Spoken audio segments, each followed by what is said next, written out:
예, 됐습니다. 자, 두 번째 시간 이어서 여섯째 날 창조, 새 창조에 관한 말씀 이어서 하겠습니다. 아까 첫 시간에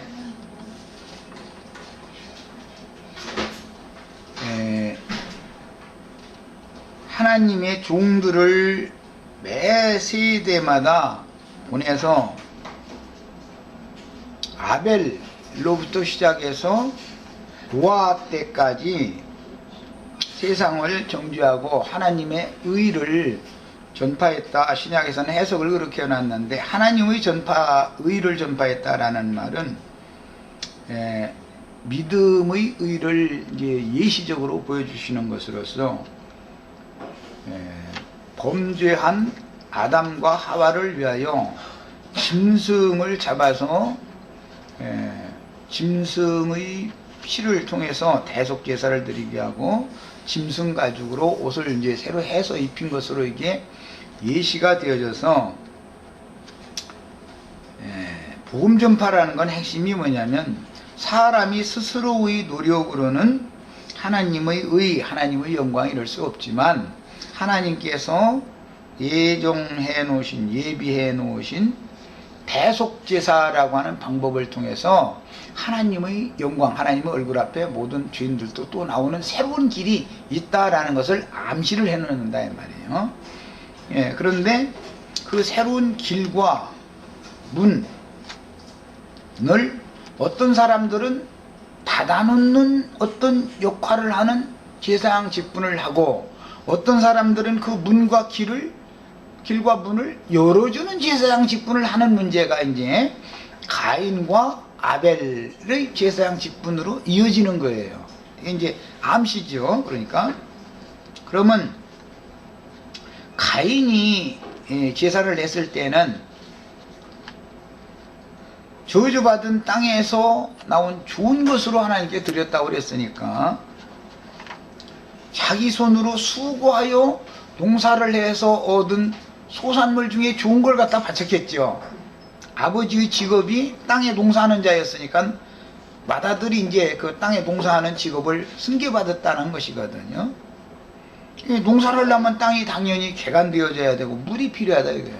그런데 에덴 동산 중앙에서 발원하여 흐르는 맑은 물 가지고 농사를 지면 농사가 안 되죠. 저 강원도 산속에 들어가 보면은 산에서 바로 흘러나오면 그 물로 농사하면 물이 차가지고 또 영양분도 없어 또 안 되죠. 하수로 이렇게 흘러내려간 웅덩이 물 가지고서 농사를 지으면 잘 되죠. 그러니까 당연히 가인이 농사를 한 땅이라고, 아담이 농사를 한 땅이라고 하는 것을 개간했을 때는 하수물이 있는 근처를 개간을 하는 것이지, 상수가 있는 저 산속을 개간하는 사람은 없지요. 산속을 개간해서 농사 질 수도 없는 거고. 이런 현상을 잘 생각을 해보시면,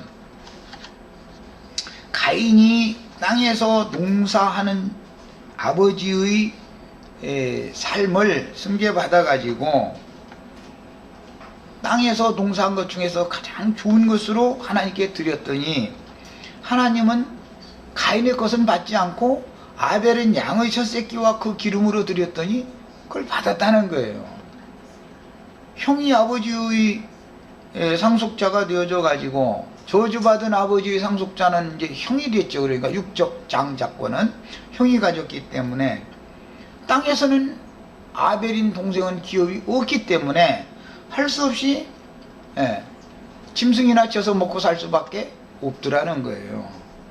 그러니까 자기가 있는 거라는 건 짐승밖에 없으니까 짐승 중에서 양의 혀새끼와 그 기름으로 하나님께 제사를 드렸더니 그 제사를 받았다. 이것은 그 아담과 하와가 범죄했을 때 하나님이 미리 짐승 가죽으로 옷을 해서 입혀 주심으로, 아벨은 자연스럽게 아버지가 구속받은 하나님이 정하신 구속의 방법, 그것을 행하게 된 것이다 이 말이에요. 자, 대속 제사라고 하는 것은 하나님의 영광에 다시 죄인들이 회복되어져서 돌아가는 길이 열리는 것이고 문이 열리는 일입니다. 땅에서 농사한 것으로 하나님 앞에 제사를 정성이야 더 많이 들어갔겠지만, 그러나 그것은 하나님 앞에 죄인이 나가는 수단이 되지 못했다라는 것이 이미 이제 구속사에서 이렇게 시작이 되는 거예요. 이 두 가지의 제사 직분에 관하여 노선이 있다. 가인의 노선이 있고 아벨 대신에 주신 셋의 노선이 있어서, 셋의 노선에 있는 사람들은 당연히 생명나무 실과로 상징되는 그리스도, 또 그리스도의 영을 상징하는 에덴 동산 중앙에서 바로나에 흐르는 생수를 당세 사람들에게 전파했다 이거예요. 이것이 세상을 정죄하고 하나님의 의를 전파하는 복음 전파다 이 말이에요. 이 내용이.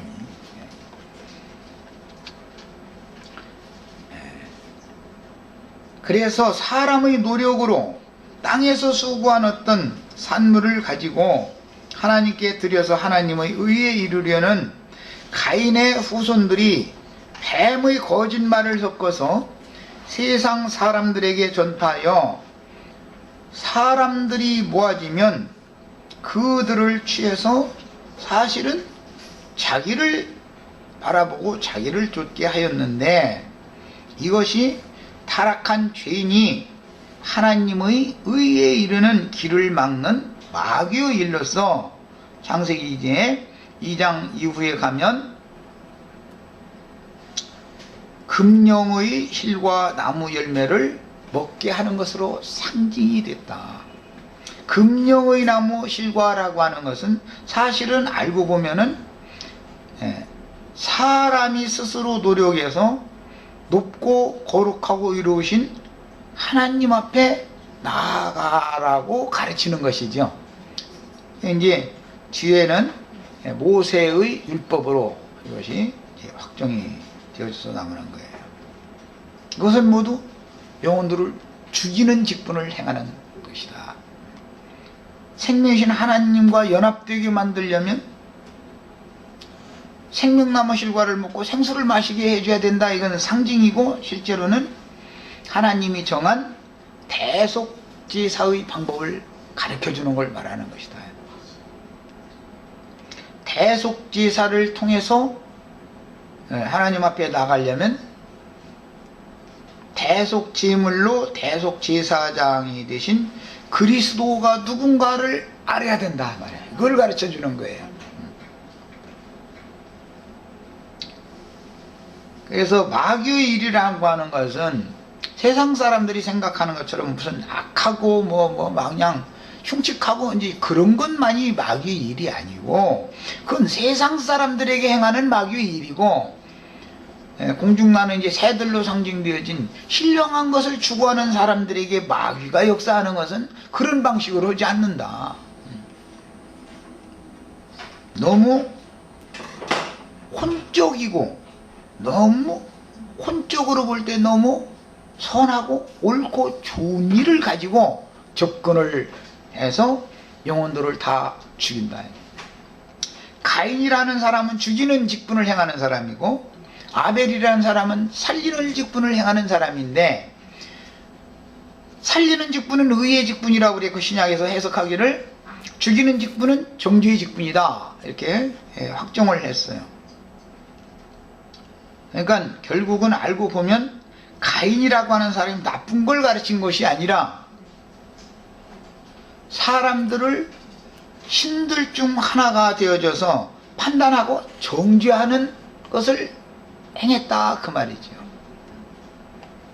그런데 무슨 그 사람이 세상 사는데 나쁜 일을 했다라는 것 때문에 정죄를 하는 게 아니고, 제사장들이라는 사람들, 목사라는 사람들이 정죄를 할 때 보면 돈 안 갖고 온다고 정죄하죠. 제일 중요한 건 11조 문제죠. 11조 되면 도둑놈이다 해가지고 다 도적으로 몰아버리죠. 실제는 지가 도둑이면서 11조 안 내면 다 하나님의 것을 도적질은 도적놈이다. 예, 이렇게 하고, 세상과 하나님 나라를 겸하여 섬기기 위해서 재물과 하나님을 두 신을 겸하여 섬기는 사람들은 자기 아내를 취하고 주님의 배필이 되게 하지 않는다 이거예요. 사람들을 얻어가지고 다 자기를 바라보고 자기를 쫓게 해서 지가 남편 노릇을 한다 이거예요. 가인제사장 노릇을 하는 고도선에 있는 사람들은 특징이 이거예요. 그리스도께로 중별하는 것이 아니라 지가 남편이 되어버리는 거예요. 이거 이제 특징입니다. 이처럼 하나님의 영광, 하나님의 얼굴 앞에 이르는 길과 문을 막는 마귀의 일이 있고 생명문과 생명길이 있어서 이것은 모두 제사장 직분과 이제 관계가 됩니다. 그래서 하나님의 버림을 받은 인간들이 하나님의 영광에 이르는 길과 문을 찾는 문제로 두 제사장 직분이 이제 대대로 피를 흘리면서 양쪽에서 그 직분 문제 가지고 계속 싸우는 거예요. 이것은 흔히 말하는 세상 끝날까지, 창세기에서부터 세상 끝날까지 매 세대에게 계속해서 반복되어 나가는 거다. 그렇게 해서 하나님의 말씀을 읽어도 들어도 영적으로는 도저히 깨달아지지 않는 자들이 사람보다 먼저 만들어놓은 짐승들이죠. 네, 이게 다 짐승인간들이고 우준하기 때문에 나름대로는 자신들이 빛 가운데 있다 하지만 밝기 분다 하지만 하나님의 눈으로 볼 때는 완전히 눈이 감기고 귀가 막힌 사람들이다. 그런 사람들한테 땅의 일에 대해서 계속해서 세뇌를 당하다 보니까 날마다 최종적으로는 예수를 믿으면 땅에서 잘되고 땅에서 뭐를 얻고 자꾸 이쪽으로 모든 것들이 집중이 그쪽으로 되기 마련이기 때문에 하늘에 계신 아버지께로 나가는 길과 문을 찾고 막는 역할이 되더라는 거예요. 한 시대가 지난 후에도 여전히 인간 세상에는 제사장의 계보가 두 갈래로 이처럼 이어지고 진리를 가르치는 제사장 직분이 세상의 영에 의하여 타락될 때마다 그렇다고 해서 의인 아벨의 길에 행하는 아벨 대신해 주신 셋의 제사장 직분이 계속해서 거룩하고 완전한 제사장 직분이 계속 이어지느냐? 마귀는 그렇게 놔두지를 않더라. 결국은 노아의 때에 이르러서는 하나님의 아들들이라는 건 말씀을 받았다 이 말이야. 말씀을 맡았다 이 말이야. 복음의 제사장 직분을 가졌다 이 말이야. 사람의 딸들의 아름다움을 보고, 사람의 딸들의 아름다움이라는 것은 꼭 여자들한테만 전도했겠습니까? 상징이지.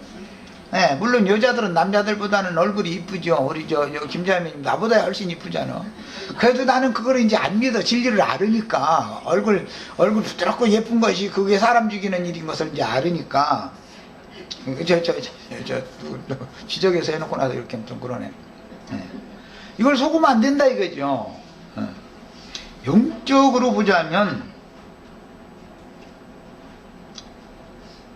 사람들이 자기 아내를 삼는 가인 제사장 직분을 행하는 사람들이 세상에서 흥왕하고 성공하는 걸 보니까 셋의 계보에 속하는 대속제사를 정확하게 증거해 줘야 되는 제사장들도 동화돼 버리더라 이거예요. 마귀가 세상의 영은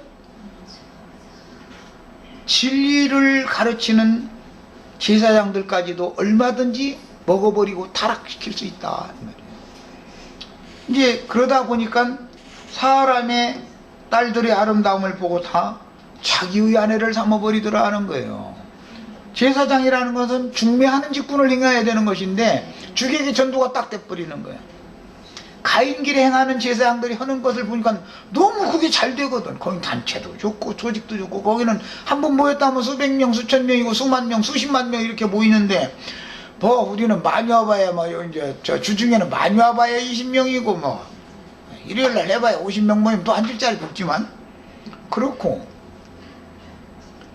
이러니까 이건 사람이 자꾸 세상을 바라보는 눈을 다 갖고 있기 때문에 세상의 영이 침투를 하면 제사장들이 타락하니까 교회가 구속받은 성도들이라 할지라도 다 같이 타락하게 되더라 이거예요. 그러니까 하나님이 땅에 사람 지은 것을 한탄하고 후회하시고 이 종자들 이거 싹 쓸어버려야지 안 되겠다 싶어서 쓸어버렸다는 거예요. 결국은 책임이 누구한테 있느냐? 제사장들에게 있었다 이 말이에요. 제사장들에게. 그러니까 일반 교인들은 몰라서 무턱대고 세뇌시키는 제사장들을 따라가다 보니까 같이 멸망에 이르게 됐지만 벌을 더 받기는 말씀을 잘못 가르친 사람이 벌이 더 크다는 거예요. 그 야고보서에 보면 선생 되려고 하지 말아라. 그냥 차라리 가르침 받는 사람이 더 낫다 이 말이지요. 그만큼 책임이 중요하다는 걸 강조하는 말이지 않겠어요? 이처럼 한 시대가 지난 후에도 여전히 인간 세상에는 제사장의 두 계보가 두 갈래로 이어지고 진리를 가르치는 제사장 직분이 세상의 영에 의하여 그 시대의 끝에는 제사장 직분이 타락이 되어지고 제사장 직분이 타락이 되어지면 온 세상이 다 타락하는 거예요. 오늘 오면서 이제 그런 얘기했는데 엊그제 신문 보니까 기독교당 만들어 가지고 국회의원 출마 조화무기하고 저 김홍도 김상환이 이제 이런 이제 그래도 교계에서 이제 뛴다 난다 하는 사람들이 이제 기독교당을 만든다나 그 정도까지 타락해 버리는 거예요. 이제 그 사람들이 만약에 국회의원하고 장관하고 대통령 하면은 잘 다스릴 것 같죠. 예배당 장로가 대통령 할 때마다 나라가 망했어. 우리나라는 그랬어. 이승만 때 그랬고 아늘도지만 김영삼 때 그랬고 지금도 지금 장로인데 아니 장로가 대통령만 되면 망해. 그거 참 신기한 일이요. 김영삼이 같은 놈은 지가 국민들 다 그렇게 고통받게 만드는 그 외환 위기인가 그거 지가 정치 잘못해서 그렇게 해놓고 나서 지금까지도 살아가지고 나불대고 앉았어. 그거 보면 참 나 그 사람 좀 제발 좀 입 좀 다물고 썼으면 살겠어. 아이고 나 정말 지 잘못은 모른다 이거요. 그런 거 보면 참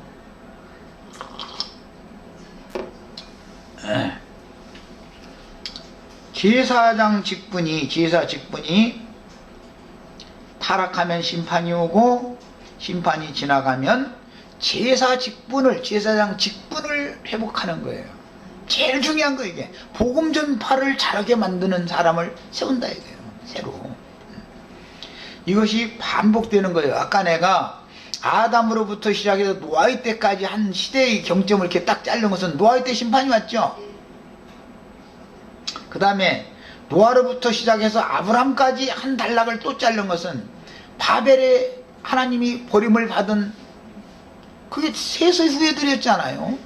노아 자손 중에 셋의 후예들이 바벨에 이르러 가지고 우상숭배를 하니까 싹 버려버리고 한 사람 아브람을 불러내는 거예요. 이렇게 어떤 시대가 있다는 것은 그때 당시의 제사장 직분이 심판이 왔다는 건 제사장 직분이 타락했다는 걸 보여주는 거다. 그러나 심판하시고 나면 제사장 직분을 새로 세우는 거예요. 언제나 이것이 하나님의 구속사의 반복이고 시대의 전환이다. 이제 이런 것은 이제 앞으로는 이제 잘 깨달아가면서 성경을 읽으셔야 됩니다. 이처럼 제사 직분이 다시 타락하고 다시 회복되고 이것이 반복되어져서 예수님의 때에 이르게 되었는데 고대에는 어떤 부족의 족장이 제사장 직분을 합니다. 그 족장이 바로 제사장이에요. 그래서 특히 음녀 이세벨의 아버지가 그 사람이 제사장이었죠. 왕이면서 제사장이었잖아요. 이세벨의 아버지가 뭐라고 돼 있죠?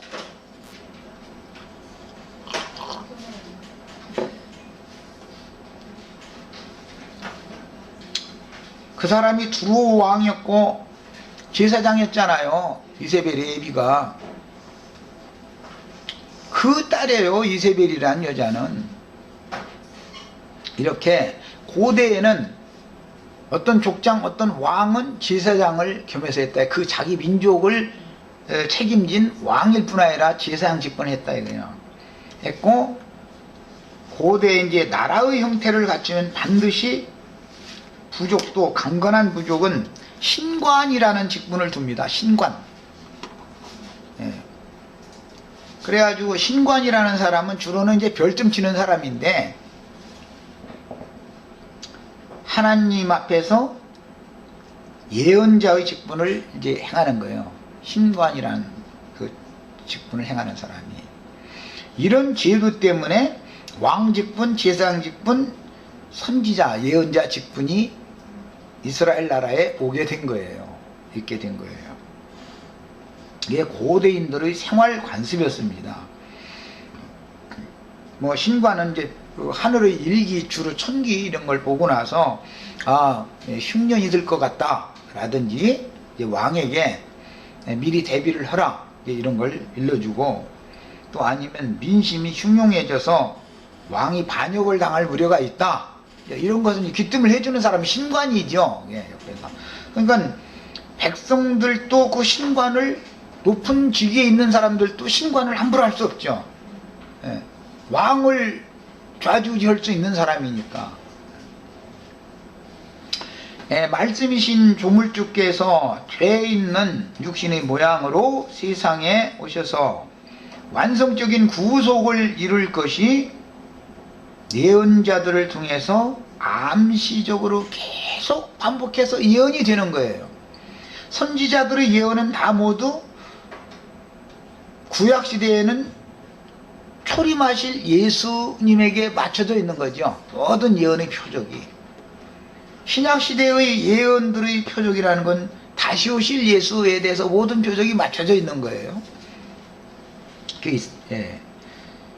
그래서 완성적인 구속이 이루어질 것이처럼 매 시대 세대들마다 예언이 되어졌고, 구약시대 전기간 동안 진리의 말씀을 계시받은 선지자들을 쫓은 소수의 이기는 자들은 자기 세대에 진리대로 구원을 이룬 후에 아브라함의 품에 들어가서 쉬다가 구속을 이룬 그리스도의 부활에 참여하여 함께 하늘의 도성에 들어가셨으니, 구약시대에 많은 사람들이 믿음의 길을 간다, 믿었다 그랬지만 가인 제사장 길에 있는 사람들, 거기에 붙어있던 사람들은 이미 그것은 세상 사람들보다도 배나 더 지옥 자식이 된 상태니까 버림이 되어진 영혼들이고, 선지자들의 노선에 따라갔던 소수의 무리들이 매 세대마다 구원을 받아가지고 그들은 아브라함의 품으로 들어갔다 이거예요. 아브라함의 품으로.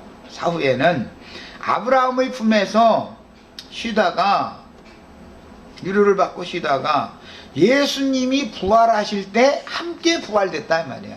영들이, 그 영들이 그래가지고 아브람과 그 믿음의 후사들을 위하여 예비하신 하늘의 도성에 들어가셨어요. 그들이 구름같은 증인들이 되어져서 오늘 우리에게 있는 거예요. 우리와 함께 있죠. 지금 나 혼자 얘기하는 것이 아니에요. 천천만만의 하나님이 부르시는 천사들이 함께 하는 것이, 이제 이것은 엘리야 때는 그 게하시에게 주여 눈을 열어서 보게 하여 주옵소서. 그러니까 게하시가 눈이 딱 열리니까 우리 선생님이 혼자 계신 게 아니라 수종도는 천천만만의 천사들과 함께 계신 사실이 보였잖아요. 또 이렇게 얘기하면 또 내가 이상한 사람들 감동했더니, 언제나 하나님은 그렇게 일을 하신다 이거예요. 예수님이 이 땅에서 육신으로 살아계셨지만 예수님 혼자 계시면서 사역을 하신 것이 아닙니다. 앞선 모든 천사들을 보내서 수종들게 하셨기 때문에 생명을 내놓고 그런 일을 하실 수가 있었던 거예요. 영이 강화돼야 되기 때문에 영의 일로 하는 것이지 사람의 일이라면 이게 할 수 있는 일이 아니죠. 당연히 반대파들이 일어나서 박해할 것을 뻔히 알면서 뭐라고 이짓을 하겠습니까? 적당히 살면 되는 놈의 일인데 낸들 나가서 뭐 경비라도 뭐 돈 100만원이라도 벌지 뭐 안 벌겠습니까? 그래도 그거 안 해도 살 길을 주님이 주셨으니까 그냥 그거 안 해도 이게 직무니까 이 직무를 충실히 하면 주님이 나를 나만이 아니라 우리 김영숙 자매랑 두 식구 목구멍 풀칠하게는 않을 거라는 걸 난 믿고 있거든. 그냥 믿음으로 사는 거야. 그런데 진짜로 목구멍 풀칠 안 했어. 필요할 때는 빚을 얻어서 먹고 살게 했지만 주님이 미치겠으면 또 주님이 갚게도 하실 것이라는 걸 믿었더니 그것도 주님이 하셨어. 다 이게 믿음으로 사는 거예요. 이제 결국은 다 나가서 돌아다니면 아무것도 없는 뭐 뚜렷한 직업도 없고 뚜렷한 뭐 직장을 가지려면 직장 가지면은 집회를 계속 할 수가 없잖아요.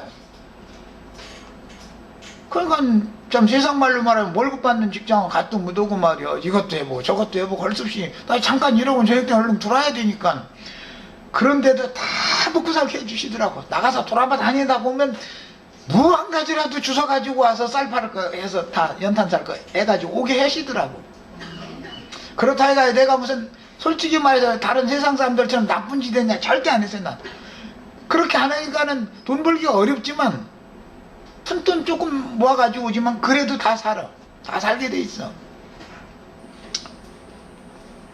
그래서 주님의 증인들은 다 이 땅에 사는 동안에 땅의 일이나 육신의 일에 대해서는 주님께 다 맡겨버리고 산 사람들이었다. 그러나 가인의 길에 행하는 사람들은 땅 파는 것이 자기 업이니까 땅의 일을 안 할 수가 없는 거예요. 목적 삼아서. 그러다 보니까 하나님을 섬기는 제사장이다 그러지만 땅 파는 일이 우선이지 하나님 섬기는 것이 우선이 아니야. 이렇게 돼 있어요. 이거는 어쩔 수 없는 거예요.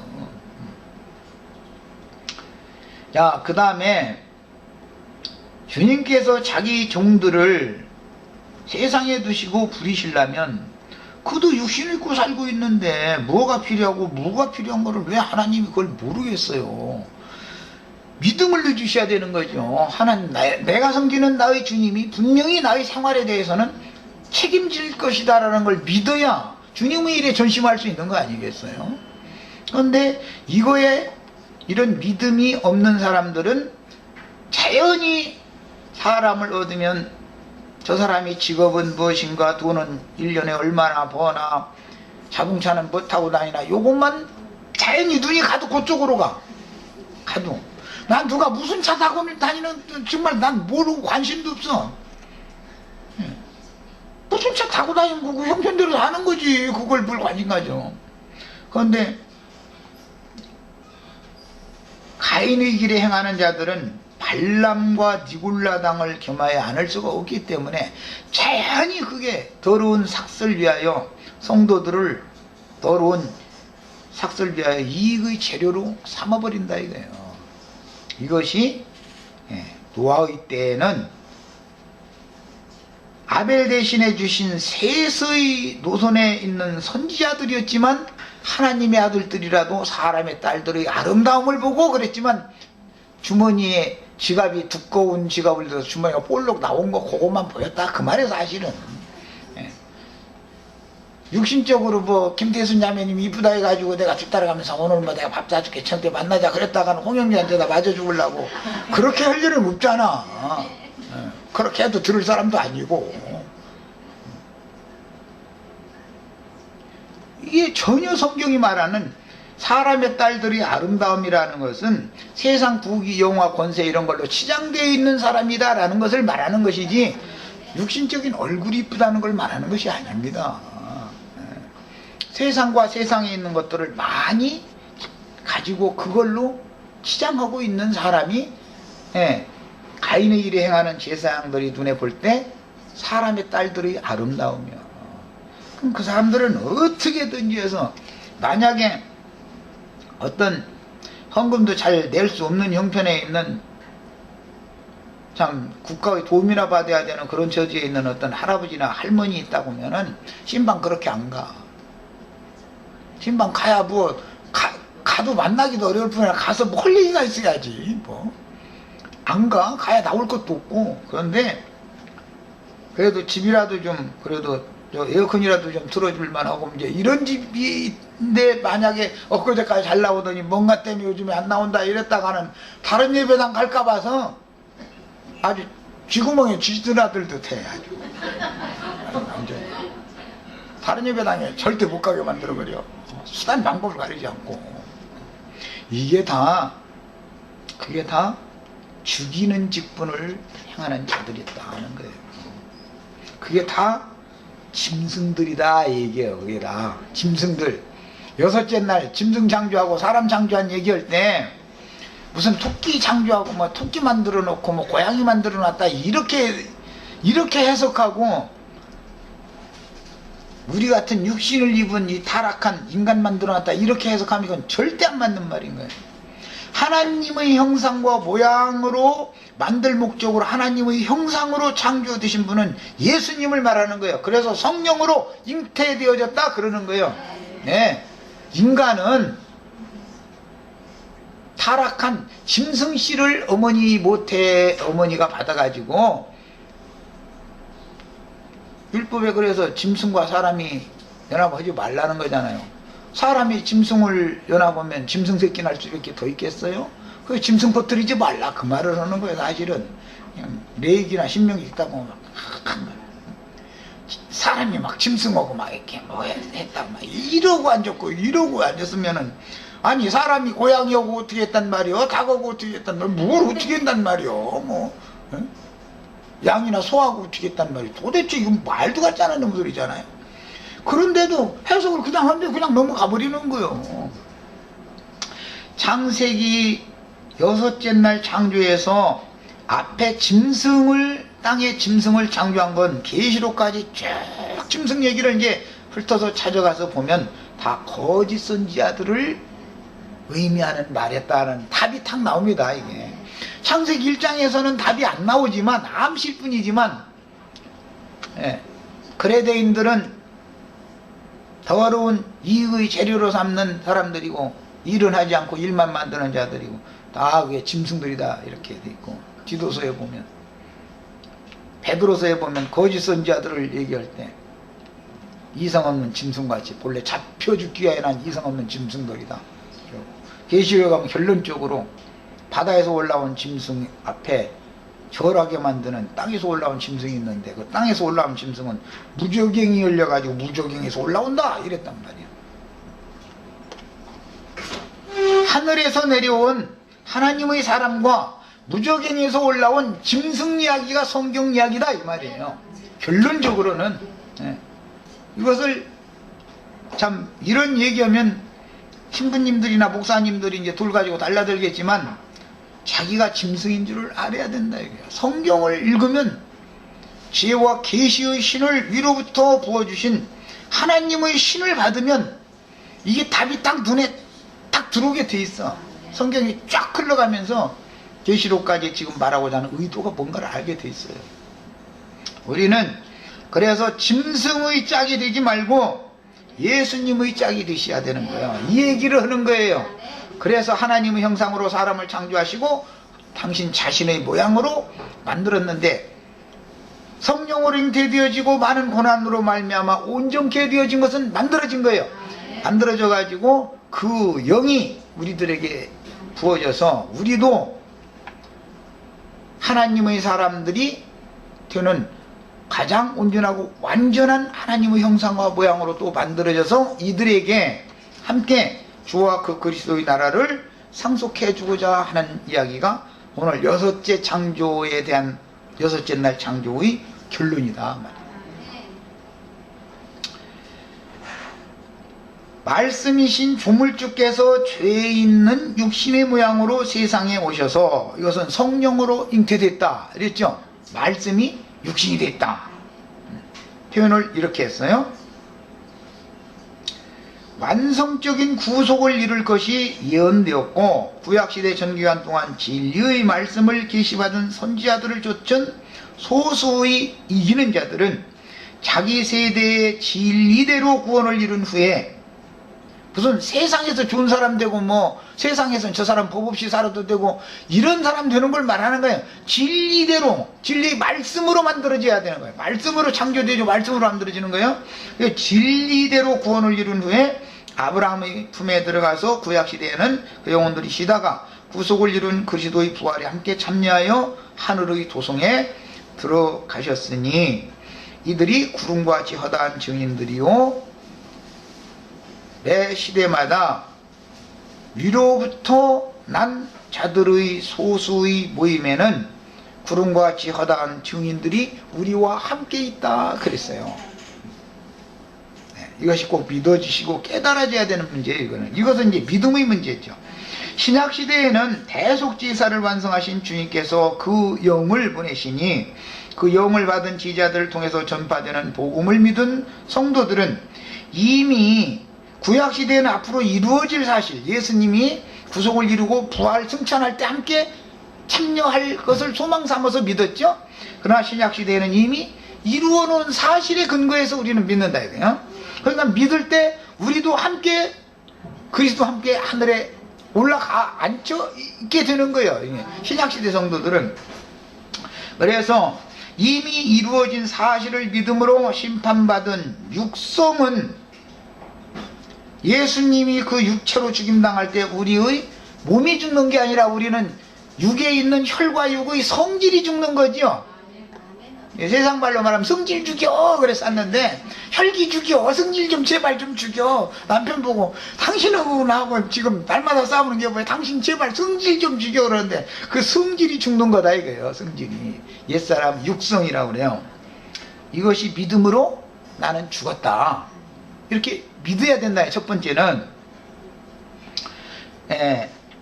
그 다음에 죽고 장사되었으며 육성은 죽고 장사되었으며 영으로는 살리심을 받아 함께 하늘에 앉혀졌고 혈과 육의 겉사람이 완전히 후패되기까지 속사람이 새롭게 되어져 성도들이 자기의 일을 마치고 주 안에서 자다가, 신약의 성도들은 자기 세대에 자기 구원을 이뤄가지고 이미 주 안에 있는 성도들이니까 죽어도 주 안에 있죠.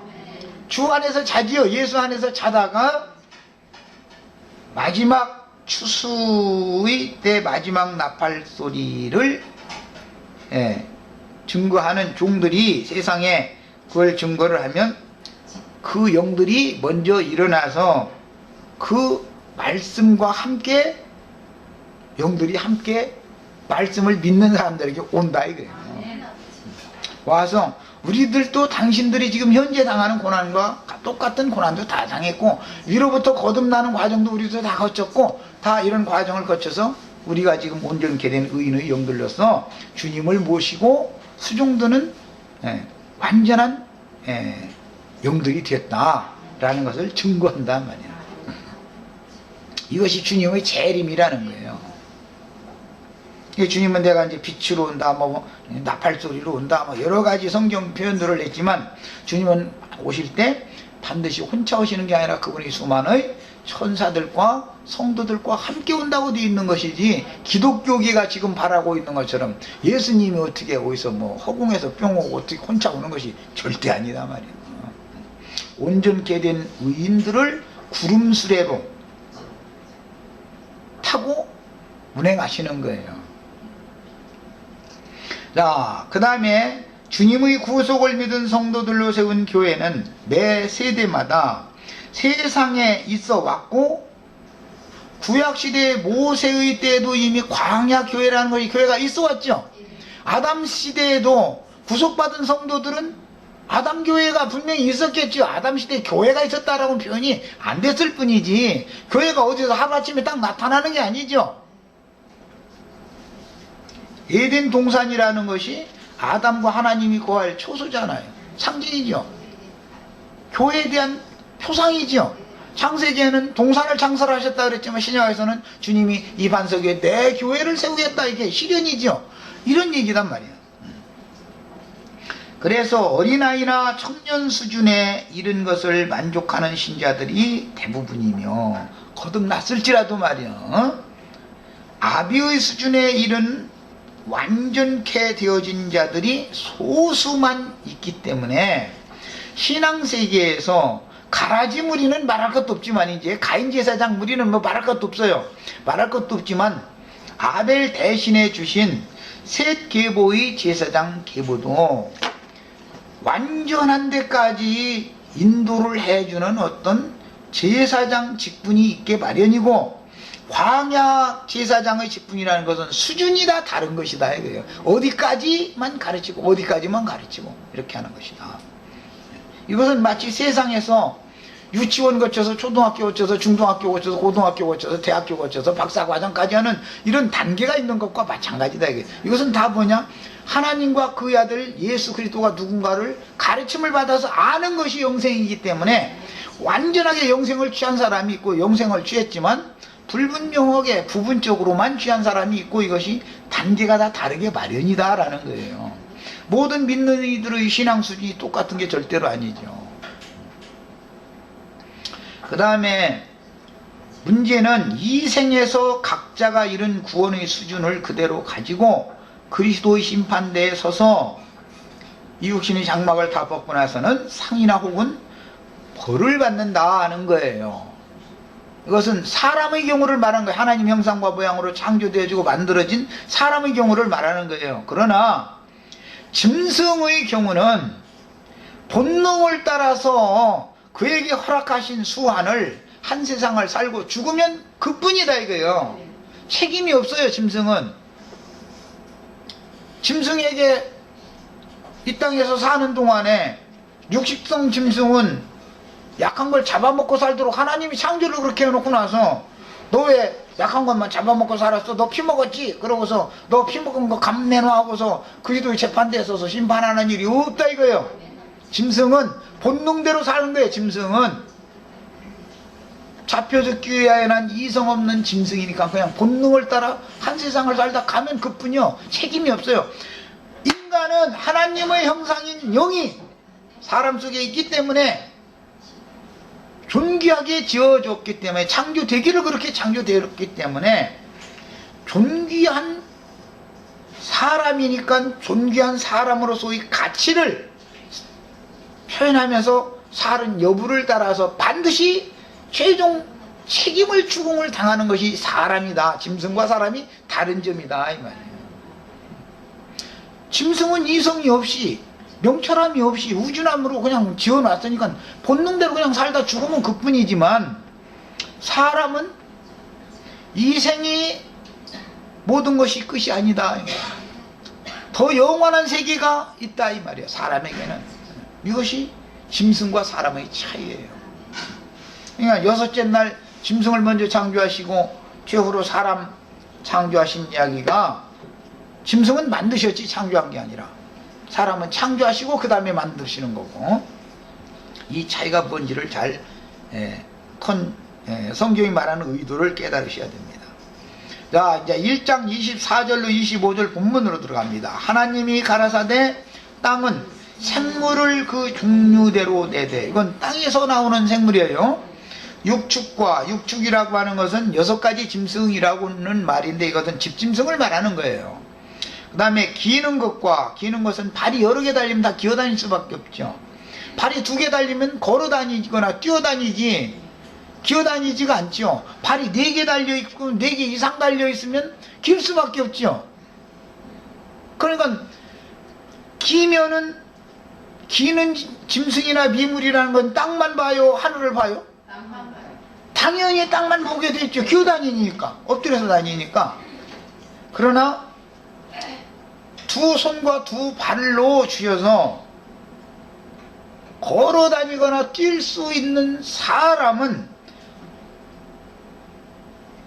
원숭이가 아무리 유능하고 지능이 좋아도 원숭이 기어다니죠. 그건 짐승이에요.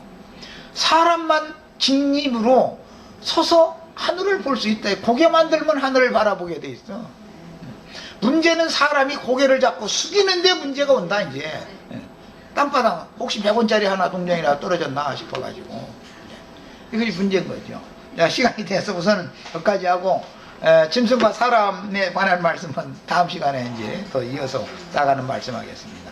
우리 형제자매님들은 땅바닥 보시지 마세요. 100원짜리 동전 떨어졌어도 그거 가까이 넘어가 임자 가져가라 그러고, 하늘에서 내려줄 거예요. 하늘에서 동전 보따리로 내려줄 거예요.